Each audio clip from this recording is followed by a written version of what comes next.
Syedaralun pihak Brigadir Nofriansyah Yosua Huta Barat alias Brigadir C akan melaporkan istri Irjen Ferdy Sambo Putri Chandrawati pada Kamis 25 Agustus 2022.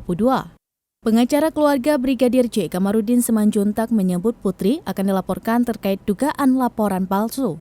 Kamarudin kepada wartawan pada Rabu 24 Agustus 2022 mengatakan pada hari Kamis 25 Agustus 2022 akan dilaporkan saudari PC balik yaitu tentang pelanggaran pasal 317, 318 KUHP junto pasal 55 dan 66.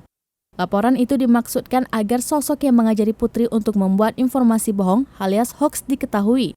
Kamarudin mengklaim jika dia mendapatkan informasi dari seorang istri anggota berpangkat brigadir polisi yang menyebut Putri diajari untuk membuat laporan palsu terkait pelecehan seksual. Bareskrim Polri sebelumnya menghentikan laporan polisi dugaan pelecehan seksual terhadap istri Ferdy Sambo, Putri Chandrawati, oleh Brigadir J di rumah dinas Irjen Ferdy Sambo, Kompleks Polri Duren 3, Jakarta Selatan. Adapun laporan polisi itu terdaftar dengan nomor LPB 1630-2022-SPKT Polres Metro Jakarta Selatan Polda Metro Jaya pada tanggal 9 Juli 2022 lalu. Laporan itu didaftarkan oleh Putri Chandrawati.